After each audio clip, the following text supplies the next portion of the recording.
자, 박수현 민주당 수석 대변인 오늘 기자간담회를 열고 재판 중지법의 이달 정기국회 처리 가능성을 아주 공식적으로 언급을 했습니다. 송원석 국민의힘 원내대표는 대단히 잘못된 생각이라면서 곧바로 반박했습니다. 직접 들어보겠습니다.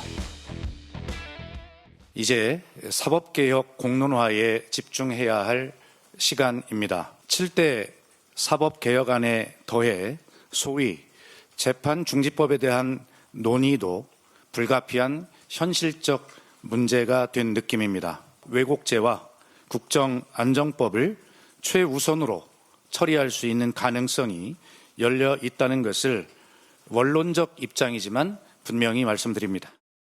반헌법적인 발상 하에서 지금 법을 만들어서 재판 계속 중지하도록 하겠다라고 생각을 하는 모양인데 그것은 대단히 잘못된 생각이다라고 하는 점을 분명히 말씀드리고 우리 당으로서는 이재명 대통령의 재판은 당연히 재개되는 것이 맞다.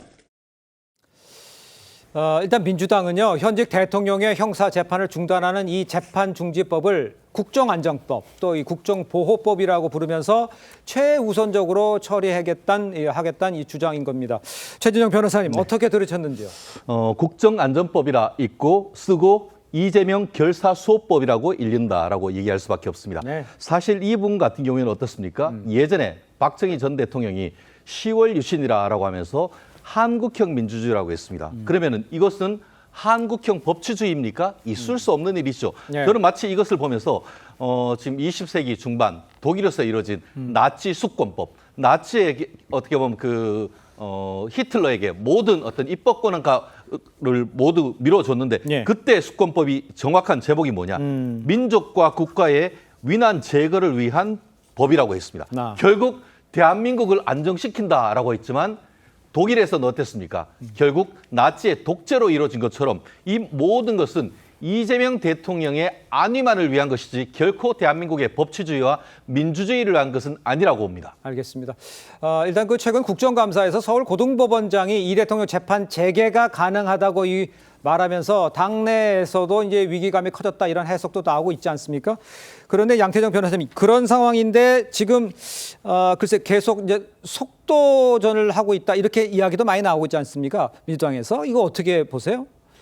이제 지금 결국 법원에서 그러니까 이미 헌법에 정해진 이제 현직 대통령은 소추받지 않는다는 명확한 규정이 있음에도 불구하고 네. 이제 고등법원장이 마치 이제 오해할 수 있는 것 같은 그런 말을 함으로써 예. 결국 이제 이미 헌법을 위반해서 법원이 일종의 이제 국정에 개입하겠다는 그런 의사로 비춰질 수도 있기 때문에 네. 아예 헌법을 명확한 해석을 위해서 그러니까 헌법상 해석이 지금 분분한 상황에서 명확한 해석을 위해서 그냥 그걸 아예 법률로 선언을 하겠다는 그런 의미인 거죠. 그렇기 때문에 헌법을 지키기 위한 저는 호헌 입법이다. 이렇게 판단하시면 될 것 같습니다. 예.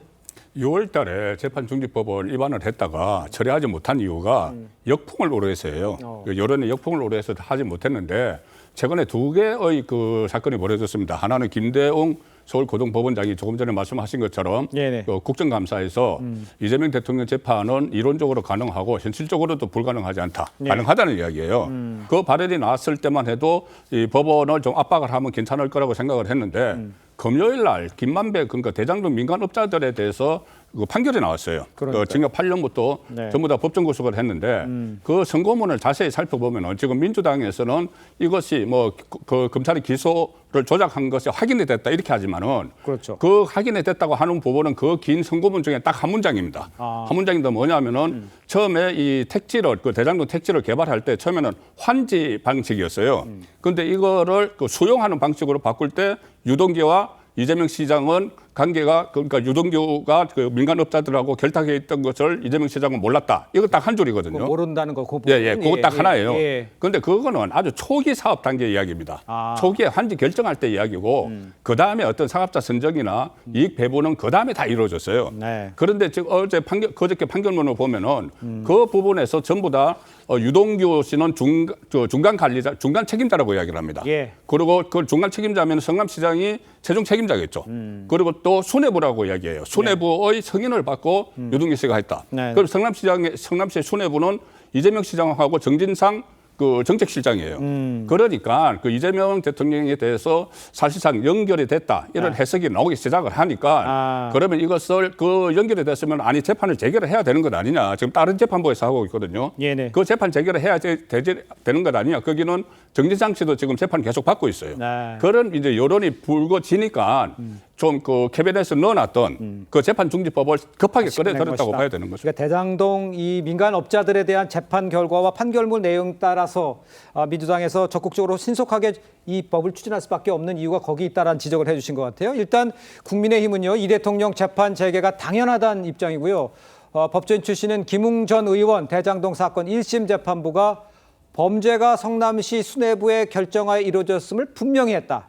그 수뇌부란 얘기도 나옵니다. 판결문에. 이렇게 그걸 강조했습니다. 사실상 당시 성남시장으로 최종 결정자였던 분이 이 대통령이다. 이렇게 이제 방향을 겨냥한 거다. 이렇게 생각을 하는데 어떻게 보세요, 전체적으로? 일단 뭐 지금 이런 식의 그러니까 이 논리적 구조는 사실 검찰이 이재명 대통령에 대해서 당시 그러니까 그때 기소를 할 때 이 똑같은 논리를 사용했잖아요. 네. 그렇기 때문에 뭐 그 지금 그것이 새삼스러운 건 사실은 아닌데 단지 민간업자를 대상으로 한 1심 재판에서 약간 객관적인 위치에 있다고 하는 재판부가 그렇게 이렇게 봤기 때문에 이재명 대통령에 대한 혐의가 더 굳어지는 거 아니냐라고 이야기를 하는 겁니다만 그렇다고 해서 현실적으로 이재명 대통령에 대한 지금 중지된 재판이 과연 이 재개가 될 수 있을까요? 제가 봤을 때는 거의 가능성이 좀 희박하지 않을까라는 생각이 드는데 그런 측면에서 본다고 한다면 네네. 사실 민주당이 이번 지금 그러니까 이 재판 중지를 하기 위한 여러 가지 관련 입법을 하는 부분은 제가 생각했을 때는 과유불급의 측면이 분명히 있는 겁니다. 오히려 그런 측면들 그러니까 이렇게 서두는 부분들이 이재명 대통령에 대한 혐의가 점점 짙어지니까 이걸 갖다가 아예 막기 위해서 하는 거 아닐까라는 의심을 키울 수 있다는 것이죠. 물론 이 재판 이 중지법이 통과된다고 하더라도 네네. 임기가 끝나고 나서는 재판이 재개될 수밖에 없는 것이거든요. 물론 또 민주당이 지금 추진하고 있는 법 중에 하나가 형사상의 배임 부분을 이걸 갖다가 지금 그러니까 이 처벌하는 법을 없애려고 하는 그러니까요. 그런 법도 추진하고 있습니다만 아직까지 그거는 지금 실현되지 않은 상황이기 때문에 네. 그런 상황에서 민주당이 서둘러서 이런 법을 만드는 것 자체가 공연한 정치적 빌미를 제공하고 있는 것이 아닐까라는 생각도 듭니다. 그러니까 이제 공연한 빌미를 제공할 것으로 보는데 현실적으로는 임기 중에는 사실 국민의힘은 재개를 원하고 있지만 현실적으로는 어떻습니까? 현실적으로 하면 되는 겁니다. 그렇습니다. 아시다시피 헌법, 대한민국이 이재명 대통령이 헌법 위에 있지 않지 않습니까? 이재명 대통령도 박근혜 전 대통령에 대한 수사와 재판을 할 당시 뭐라고 했습니까? 헌법상 대통령도 법 앞에 평등이다.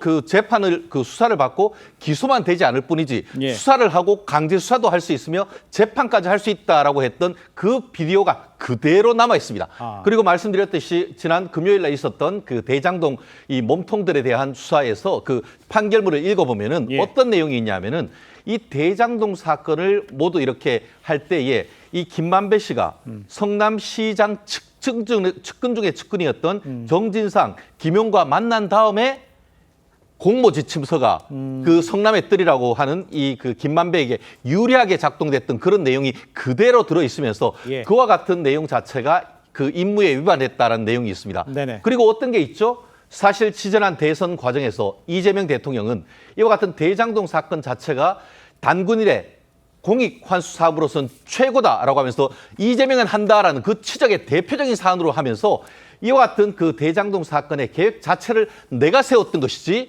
유동규는 사실 성남 도시개발공사의 임원에 불과했다라고 하는 본인의 자백성 얘기가 있습니다. 그랬기 때문에 지금 이와 같은 1심 판결이 나니까 어뜨고 하면서 이것 잘못하다가는 재판 재개되지 않을까 하는 그런 걱정 아니겠습니까? 본인들이 1심 판결에 있으면서도 불구하고 이번에 이재명 대통령과는 아무 관계가 없다고 밝혀졌다고 하면은 그러면은 재판 재개 신청을 하는 것이 맞겠죠. 알겠습니다.